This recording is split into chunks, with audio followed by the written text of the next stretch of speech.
Hello guys, नमस्ते। आज भने चाहिँ म चाहिँ तर राखेर दुधको तर राखेर घिउ बनाउनुको लागि रेडी गरिराखेको छु। म चाहिँ मिक्सीमा बनाउने छु है, र यहाँ चाहिँ मैले मिक्सीमा हाल्दैछु। र तपाईँहरूले पनि यसरी दुधको तर राखेर है आफ्नै घरमा घिउ पनि बनाउन सक्नुहुन्छ। र यहाँ भने चाहिँ मैले मिक्सीमा हालिसकेको छु हो। अनि यो चाहिँ घिउ लगभग बनिनु आँटिसकेको छ। यहाँ देख्न सक्नुहुन्छ है, यहाँ चाहिँ घिउ बनेर रेडी भइसकेको छ।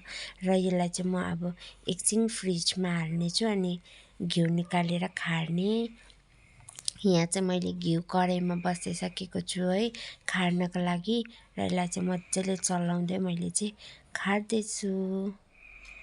सो फाइनली अहिले भने चाहिँ मैले घिउ सेलाएर पनि बट्टामा हालिसकेँ। Thank you.